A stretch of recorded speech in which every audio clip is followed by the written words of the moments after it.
यदि आप शांति, सद्भाव, अपनत्व और प्यार चाहते हो तो कभी दूसरों को बदलने की अपेक्षा मत रखो। आप मौसम नहीं बदलते, उसके अनुसार अपना रहन सहन, खान पान बदलते हैं। स्वयं बदलो। जैसे कंकड़ से बचने के लिए स्वयं जूते पहनना उचित है, न कि पूरी धरती पर कारपेट बिछाने की जरूरत। हमको मन की शक्ति देना, मन विजय करें, दूसरों की जय से पहले खुद को जय करें। जगत का पालनहार। किसी नगर में एक सेठ जी रहते थे। उनके घर के नज़दीकी का मंदिर था। एक रात्रि को पुजारी के कीर्तन की ध्वनि के कारण उन्हें ठीक से नींद नहीं आई।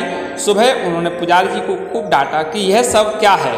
पुजारी एकादशी का जागरण कीर्तन चल रहा था। अरे सेठ जी बोले, जागरण कीर्तन करते हो तो क्या हमारी नींद हराम करोगे?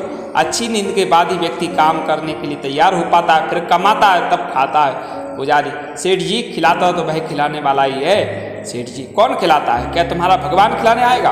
पुजारी, वही तो खिलाता है। सेठ जी, क्या भगवान खिलाता है? हम कमाते हैं तब खाते हैं। पुजारी, निमित्त होता है तुम्हारा कमाना और पत्नी का रोटी बनाना, बाकी सबको खिलाने वाला, सबका पालनहार तो वह जगन्नाथ ही है।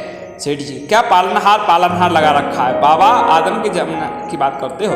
क्या तुम्हारा पालने वाला एक एक को आकर खिलाता है? हम कमाते हैं तभी तो खाते हैं। पुजारी, सभी को वही खिलाता है। सेठ जी, हम नहीं खाते, उसका दिया। पुजारी, नहीं खाओगे तो मार कर भी खिलाता है। सेठ जी, पुजारी जी, अगर तुम्हारा भगवान मुझे 24 घंटों में नहीं खिला पाया तो फिर तुम्हें अपना यह भजन कीर्तन सदा के लिए बंद करना होगा। पुजारी, मैं जानता हूँ कि तुम्हारी पहुँच बहुत ऊपर तक है, लेकिन उसके हाथ बड़े लंबे हैं। जब तक वह नहीं चाहता तब तक किसी का बाल भी बांका नहीं हो सकता। आज कर देख लेना। पुजारी की निष्ठा परखने के लिए सेठ जी घोर जंगल में चले गए और एक विशाल काय वृक्ष की ऊंची डाल पर ये सोचकर बैठ गए कि अब देखता हूँ इधर कौन खिलाने आता है। 24 घंटे बीत जाएंगे और पुजारी की हार हो जाएगी, सदा के लिए कीर्तन की झंझट मिट जाएगी।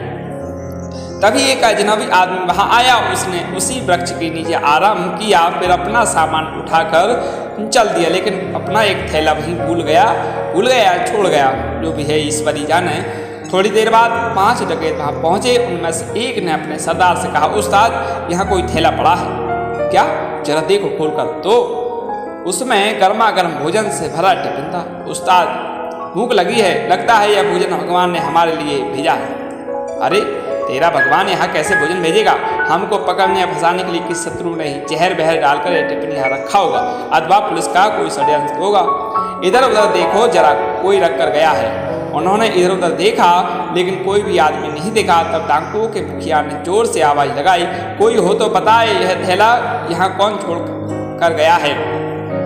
अब सेठ जी ऊपर बैठे बैठे सोचने लगे, अगर मैंने कुछ बोला तो ये मेरे ही गले पड़ जाएंगे।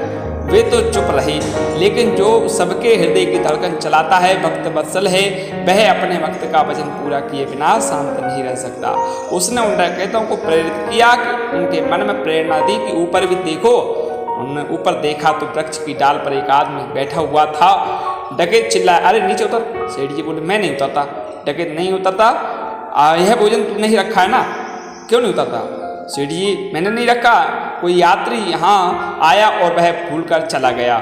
डकैत, नीचे उतर, तूने ही रखा होगा जहर मिलाकर। अब बचने के लिए बहाने बना रहा है, अब तुझे ही यह भोजन खाना पड़ेगा। सेठ जी, मैं नहीं उतरूंगा और भोजन तो मैं कतई नहीं खाऊंगा। डकैत, पक्का तूने इस खाने में जो है जहर मिलाया है, अब नीचे उतर और ये तो तुझे खाना ही पड़ेगा। सेठ जी, मैं नहीं खाऊंगा, नीचे भी नहीं उतरूंगा। अरे कैसे नहीं उतरेगा?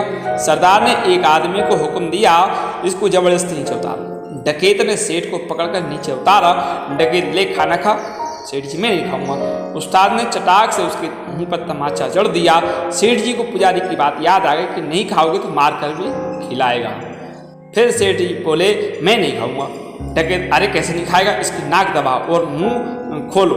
डकैतों ने सेठ की नाक दबाई, मुंह खुलवाया और जबरदस्ती खिलाने लगे। वे नहीं खा रहे तो डकैत ने उन्हें पीटने लगे।